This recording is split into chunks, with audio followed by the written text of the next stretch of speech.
Welcome to Tidbit Talkin. This is a series that consists of spewing out assorted thoughts which arose from somebody who thinks too much, taking in, and generally loving various entertainment media by the boatload. These tidbits may be little theories, observations, or simply jokes. Please bear in mind that all these ideas come from the perspective of somebody who's experienced every main story bit connected with whatever is currently being gone over. So spoilers will be here.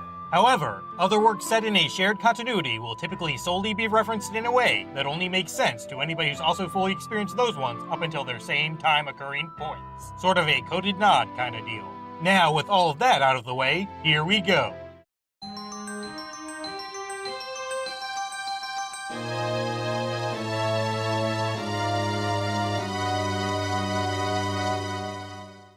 Navi wouldn't have been sent to Link as a normal fairy guardian for the sake of helping with his Kokiri disguise, because doing so may have made her wind up getting too attached and perhaps not so ready for guiding him into dangerous situations. This warning about leaving the woods and subsequently dying may have first been issued when that war which led to the Hero of Time being hidden away was going on. The forest-dwelling Eternal children know about money and other normal society things because they were raised to mimic such junk just so Link would be at least somewhat okay when going out into Hyrule proper during his journey. The boulder in Kokiri Forest that hangs out around a certain same name holding sword could very well be some sort of supernatural security system sent by kind Goron folks. All the stone holding tribes are connected via war places after all. They must help each other out all the time. Mito never accepted Sir Fairyless as one of them. Perhaps this is because he witnessed an infant getting dropped off back during that combat chaos and thus doesn't buy the Deku Tree's lies about a Kokiri having to spend some time all baby formed for reasons.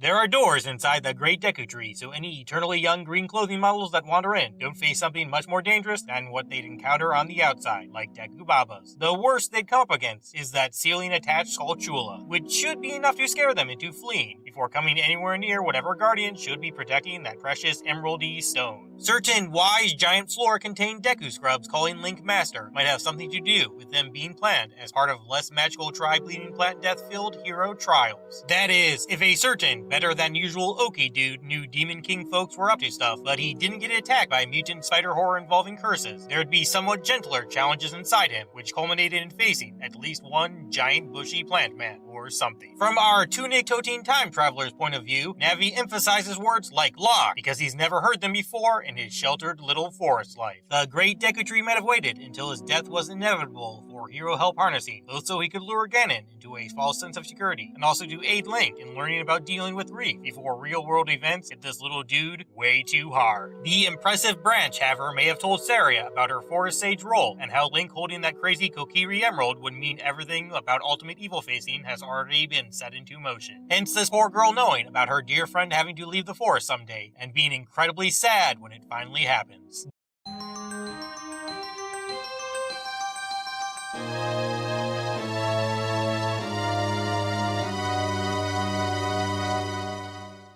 The fishing pond is a whole thing because most tiny aquatic creatures in main lake places are reserved for Zora folks via some kind of peace-ensuring royal decree. This jolly dude and his neat little business are the main recipients of whatever extras they can afford to donate in a given month or what have you. This is also probably why the scaly things are typically so expensive in Hyrule. Suspiciously, somebody seems to know an almost perfect route for sneaking into the castle. Perhaps this information gets intentionally leaked to the public so Impa can covertly recruit particularly stealthy individuals or some sort of secret super shinobi squadron. Zelda's psychic dream visions must have also let her see heroes and a villain from another dimension, which she later painted for fun. Power produces planets because all that crazy core crap and whatever generates much force, like gravitational ones in particular. Plant fertility is a wisdom thing because the complex ways such organisms support themselves and all other life forms requires much thinking to protect from harm and harness for existence quality improving malarkey. Courage-creating creatures could have something to do with said trait being quite helpful for these new beings whenever they encounter the dangers that come about when those other things get handled wrong. Ganon could have faced some impressive assassins who managed to ambush him by taking advantage of that secret path Impa takes in and out of Hyrule Castle, hence why he later completely remodeled the whole place into a self-tribute kind of deal. The treasure chest game's inconspicuous exterior indicates that it may be an illegal gambling outfit, as does the fact the place is only open at night. The proprietors cover their tracks by claiming they are a shop that sells treasure chests to other establishments and citizens. Also, they pretend to be stocking up on inventory during during the day. Finally, the main excuse for their nocturnal operating hours would be wanting to only be open when other businesses are closed for an optimal main consumer-based serving experience. This mean lady's dog is hiding behind that shop stand because its color scheme kinda resembles his owner's dress. Talon Super Cuckoos may in fact only be deserving of that title because he gave them names with said word in it. For example, Super Lily, Super Clark, and Super Miracle Fighting Wing Champion the Fluffy Beast. That Cuckoo Concerned Queen, who might be named Anju, most likely wasn't allergic to those precious pets for her entire existence. She probably developed problems with the things at a point in life in which switching careers wouldn't be so easy. This cow corner connected crack on the side of Impa's house very well could have been formed when Gaipora accidentally dropped a boulder while practicing the carrying of decent-sized child weighing stuff. Also, the animal was probably a gift from Malin Talon sort of people, as a way to say thanks for making this village open to everyone.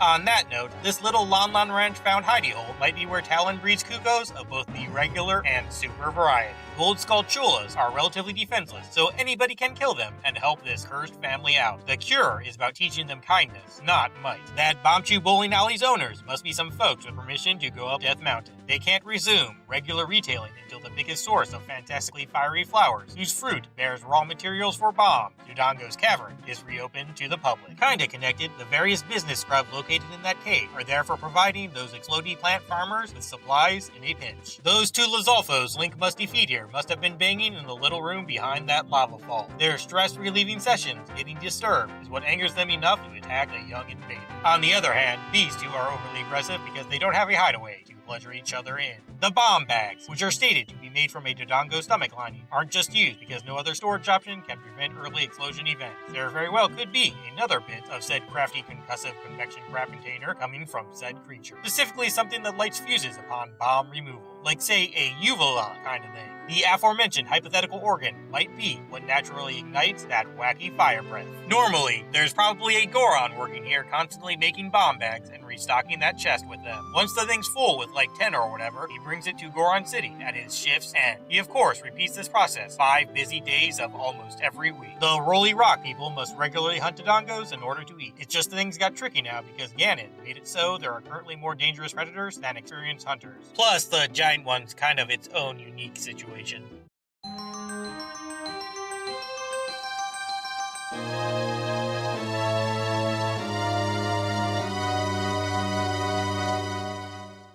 Ganondorf must have sealed off the various Great Fairy entrances after they refused to increase his magical powers. All straw-made bird deterrents in this reality or any similar one must be enchanted with life-granting sorcery, because crows in the worlds of Zelda are relatively strong monsters. King Zora can't comprehend one of his own kind being swallowed by Jabu Jabu because he's too heavy to get sucked in himself.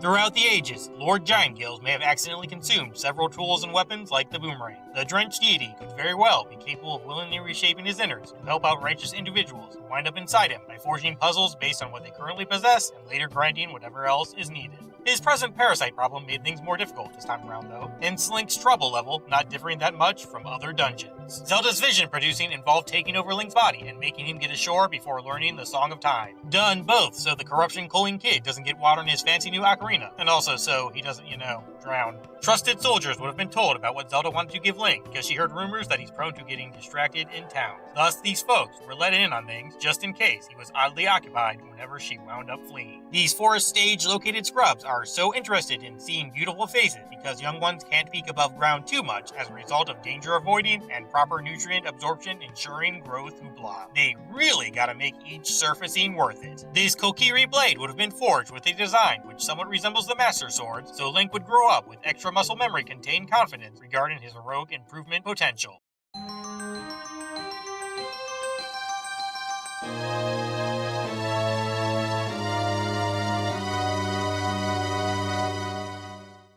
The little race area that Dampé has Link go through for fun was likely some sort of Sheikah training course. That's why it's kind of full of stuff, which is good for hookshotting. Dampé's spine may have developed all funnily through excessive and poorly planned usage of the hookshot during his younger days. There are probably multiple fairy ocarinas. A more mischievous Kokiri must have played the song before Link went back and did it instead. Such incidents throughout history would be another reason the Great Deku Tree typically forbids forest leaving. Darunia could very well have given Link Jr. a Goron tunic so he could dress up like his legendary namesake during training days / playtime. On a related note, the weather protecting magical color-coded clothes might come in different styles other than big shirts. It's just that Link simply only has eyes for the style of garb he likes to wear. Malon must have climbed up that tree lots of times as a child. Ingo would have cut it down to ruin fond memories and crush her spirit. That cooling blue fire is a magical spell the Zoras concocted to turn a nearby cavern frozen, so they'd have a place for storing their famed medicinal products long term. This hot red ice is a side effect of the nature-bending wizardry's out-of-control power. A particular pond-placed headling person probably initially catches most of his main lake-originating fish with that sinking lure. If they are not the result of crazy mutations,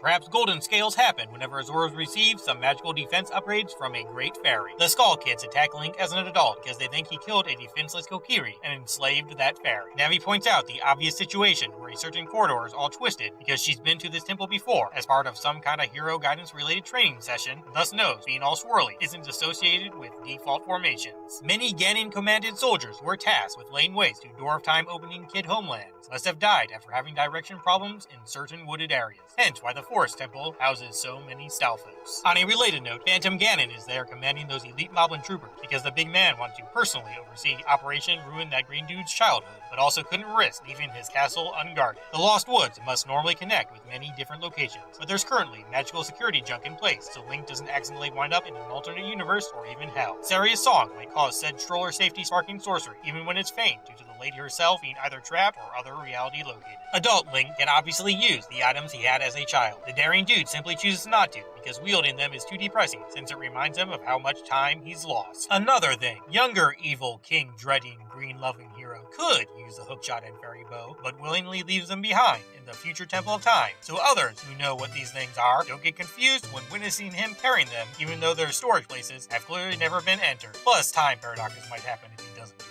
Gerudo thieves seem to have color-coded uniforms based on their duties. More business-like ones wear white because they typically have no worry of getting blood-drenched. Regular sentries don purple, so they stand out in the desert to let intruders know they are always on guard. The elite assassins get all red decked out, so there's no concern about slain species stains standing out too much. The temporary leader could very well be draped in magical garb that's all color-shifting capable for diplomacy-related purposes. After all, wouldn't want to wear a shade that's considered offensive to Gorons or something if one's making an attempt at opening up mining operations. Delightful desert-dwelling dames are probably only interested in horseback archery because it's a combat method that's useful during getaways.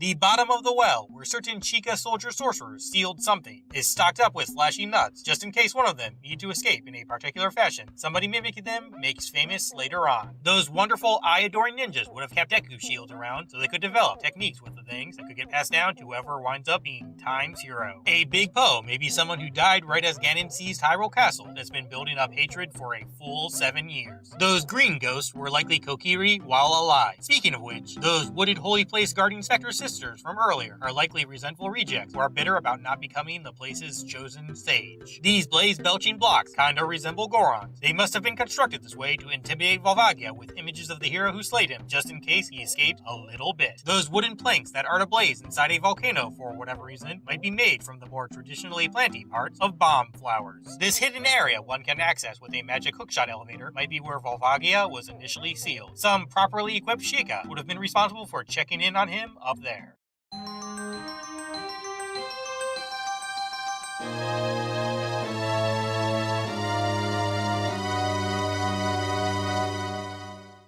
Lake Hylia refills after Water Temple completion, despite Zora's domain not unfreezing, because its emptiness has something to do with the aforementioned place being all icy. Said significant super slashy source was actually barren, because Ganon used that beautiful wetness for forming Morpha's barrier shell deal. Sheik dives after that typical disappearing act because the thought of being this famous lake's first swimmer in almost a decade was too exciting to pass up. Another reason Sheik didn't simply just perform a Deku not escape this time around is because the slashy exit would make Link look at that sunrise and most likely result in fire arrow obtainment generating puzzle solving action. Ganon was extra hard on the Zoras because, as a desert domain dude, he was jealous of their aquatic awesomeness abundance.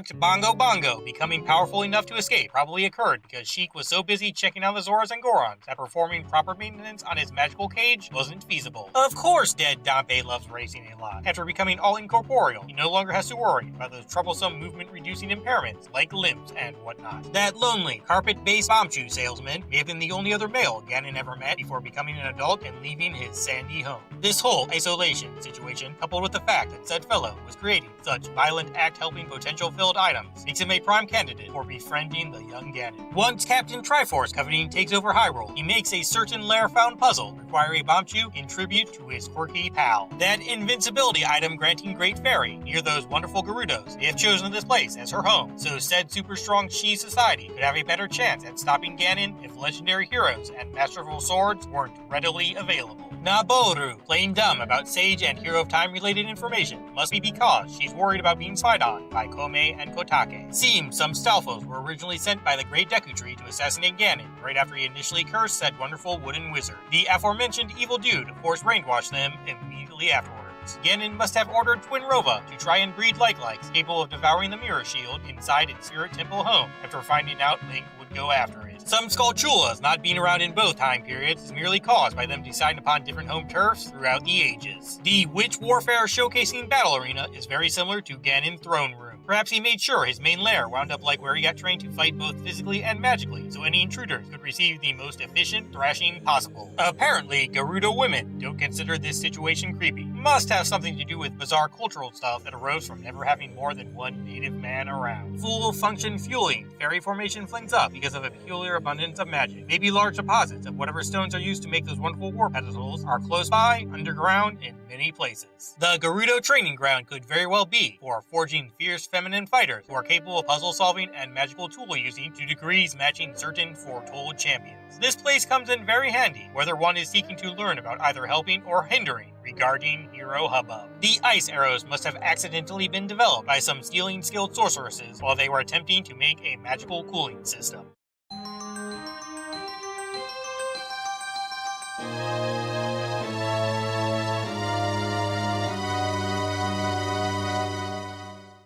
Gibdos and Redead are enemies which almost always drop magic replenishing jars because there's typically leftover mystical energy from all that crazy reanimation process available after they get killed again.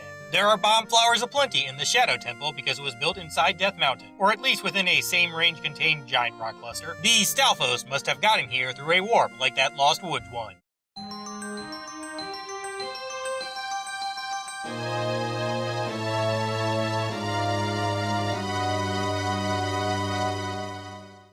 The extreme levels of disguise enabled by Sheik persona creating spells must have been developed so any Shadow Tribe ninja could sneak into places occupied by single gender tribes like those Gerudo people. There's probably some sort of aura cloaking going on here as well, just in case a person has to sneak in somewhere filled with people adept at supernatural junk. Redeads in future Castle Town can't freeze anybody because Ganon is constantly draining at least some of their sorcery stamina. That evil barrier likely got formed by draining power from the sages. Those rooms containing these load-bearing orbs must have been created by altering areas meant to enhance the power of said extremely wise individuals. The Golden Gauntlets might have been created as tribute to that ever-so-prophesized new Gerudo king. Perhaps a fresh, last-thing-surpassing honor treasure gets made/forged each time that wacky once-every-century desert dude is born. After the newest one comes into play, that last version gets all Spirit Temple stored as part of burial stuff. The Mirror Shield's existence means there's a trio of supreme magic doodads, so the sand-surrounded Shi society must have been around for 300 years or so. If they've lasted longer, then rogue members must have stolen the other ones, or War Axe annihilated them. This defense-doubling Great Fairy could be the one which granted Din's fire earlier, who's upgraded her powers after being really pissed off and bored while trapped behind an obelisk for 7 years. The patriarch of the spider-shifted Surge was cursed more strongly because being overly greedy was originally his idea. Every other member just went along with him since they didn't know what else to do. Ganon's castle may have been based on the Light Temple, hence why there's so much goddess-provided hero trial stuff type security going on there. Mr. Evil and Proud likely chose this design because he wanted a constant reminder of his every reality conquering grand goals surrounding him at all times. Link might be able to carry more bombchus than regular explosives because he has spare space in places that can be readily utilized whenever accidental fuse lightning isn't a concern. Ganon's organ playing may be used to inform his minions of an intruder, which he can detect with magic. It's their signal to be on guard and all attack ready. Light ball throwing deprives Captain Crimson Cade's Battle Throne Room plays of the name-providing stuff as opposed to increasing it, because he's using darkness magic to remove luminance from his surroundings, not making new bright junk. Ganon was taught reflectable magic by Kome and Kotake because the devious witches only wanted him wielding power, which they could send back just in case he decided to kill them. The escape route Link and Zelda take out of Ganon's tower may be how he regularly leaves said area. It does require simple magic usage for progression, as opposed to puzzle-solving skills, which of course is much more up his alley. Also, this place must have been converted from that emergency route Impa took Zelda away from the castle, and where Link got escorted out. Ganon could very well have learned how to copy the Lost Woods Stalfos grading deadly body conversion magic after observing that place a lot through phantom-labeled astral projections.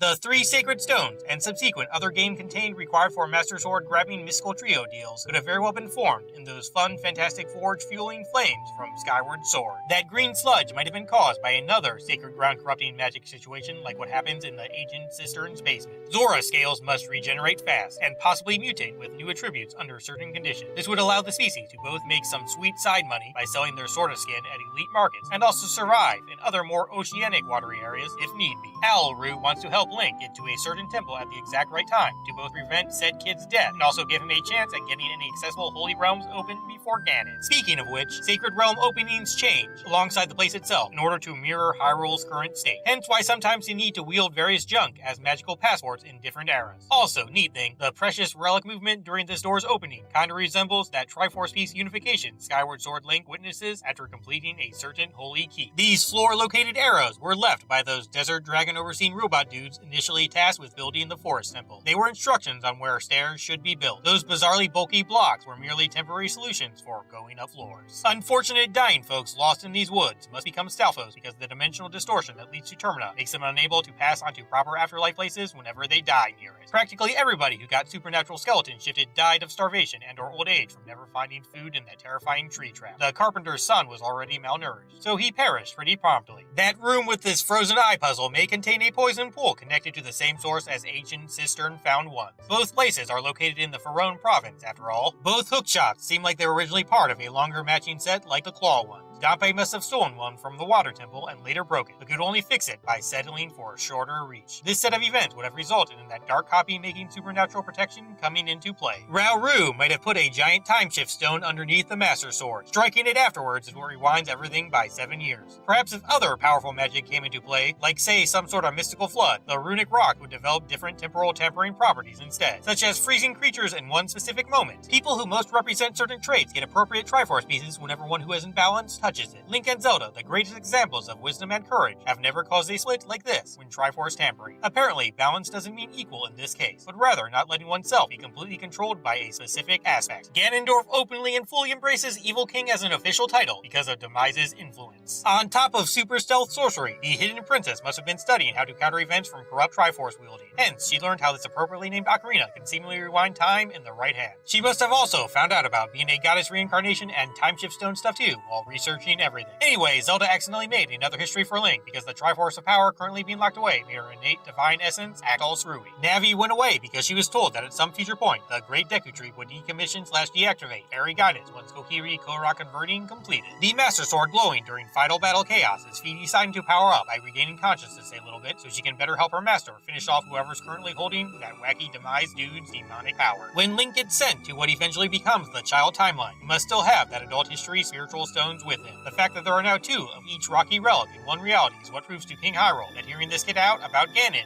is worthwhile.